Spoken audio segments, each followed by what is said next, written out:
Sa kalagitnaan ng mainit na banggaan, may natuklasan ang depensa na di raw katanggap-tanggap sa panig ng prosecution. However, the more important manifestation that I would like to make today, Your Honor, is in relation to a social media post that I happened to see.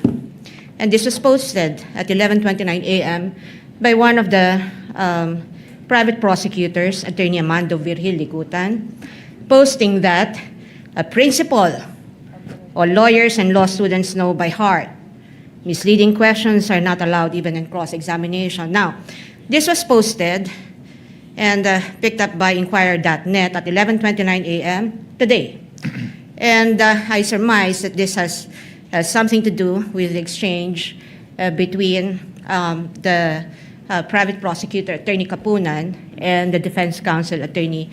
Ferrer, on the matter of the cross-examination question that Atty. Ferrer asked the prosecution's witness. And I have here a transcript because I find it troubling that the private prosecutor would do this in the middle of a courtroom hearing.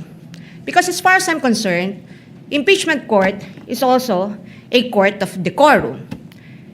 And the rules on impeachment under Rule 18 actually prohibits participants, especially lawyers, from commenting about the merits of the case. Now, one may argue that this isn't about the merits of the case, that he probably was just commenting about what ought or ought not to do in a cross-examination, but we're not naive. What the private prosecutor is talking about, he's here, he can explain it. He can explain himself if the presiding officer so desires, but I really just find it in bad taste to do this at this time. And I think it is inappropriate to do that to a fellow member of the bar, because even as we sit on the opposing side of this hall, we remain to be both members of the bar, and as officers of the court, we owe each other respect, politeness, or even kindness.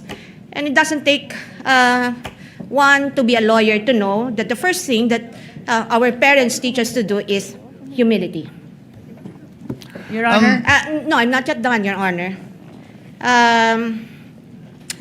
In fact, I have asked one of our lawyers to review the actual transcript from the video that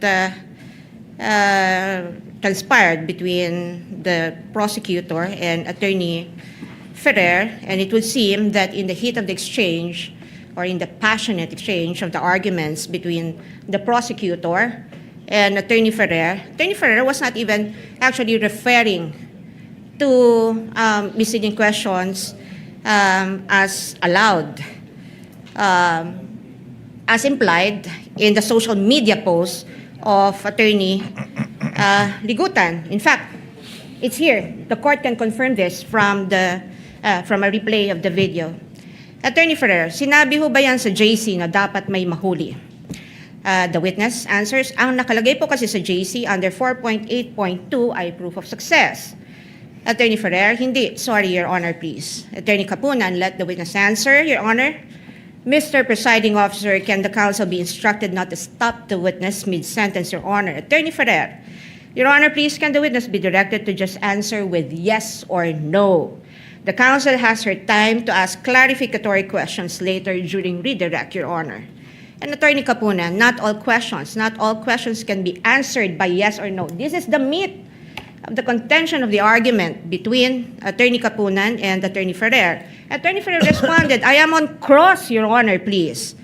And the presiding officer said, counsels. Attorney Kapunan responded, never mind if you are on cross, Your Honor. There are limits to cross-examination. Misleading questions are not allowed on cross. This was the first time that the matter on misleading questions was actually raised by Attorney Kapunan. And Attorney Ferrer, for some reason, said they are allowed, but she was pertaining to the fact that the questions to which a yes or no answer may be answerable are allowed. She's not referring to misleading. I mean, in